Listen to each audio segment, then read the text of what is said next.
পুরান ঢাকায় মিটফোর্ড হাসপাতালের সামনে হত্যার শিকার ব্যবসায়ী লালচাঁদ ওরূপে সোহাগকে হিন্দু দাবি করে সংবাদ প্রচার করেছে ভারতের দুটি প্রভাবশালী গণমাধ্যম। রোববার 13 জুলাই ভারতীয় সংবাদ মাধ্যম এনডিটিভি ও ইন্ডিয়া টুডে এমন দাবি তুলে সংবাদ প্রচার করে। এনডিটিভি তাদের শিরোনামে লিখেছে, বাংলাদেশে হিন্দু ব্যবসায়ীকে গণপিটুনি, মরদেহের উপর হামলাকারীদের নাচ। অন্যদিকে ইন্ডিয়া টুডে তাদের শিরোনামে লিখেছে, বাংলাদেশে হিন্দু ব্যবসায়ীকে কংক্রিটের স্ল্যাব দিয়ে পিটিয়ে হত্যা, শরীরের উপর নাচছেন হামলাকারীরা। গত 9 জুলাই সন্ধ্যা 6টার দিকে স্যার সলিমুল্লাহ মেডিকেল কলেজ হাসপাতালের 3 নম্বর গেটের সামনে পিটিয়ে ও পাথর নিক্ষেপ করে হত্যা করে।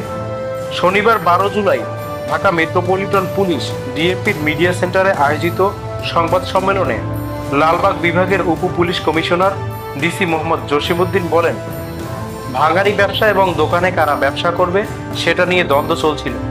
হত্যাকাণ্ডের শিকার সোহাগ ও যারা হত্যাকাণ্ডটি ঘটিয়েছে তারা এই দ্বন্দ্বের সঙ্গে সম্পর্কিত। তারা একসঙ্গে কিছুদিন ব্যবসা করেছেন। ব্যবসার লেনদেন নিয়ে দ্বন্দ্ব তৈরি হলে তারা বিবাদে লিপ্ত হন, ফলে হত্যাকাণ্ডটি সংঘটিত হয়।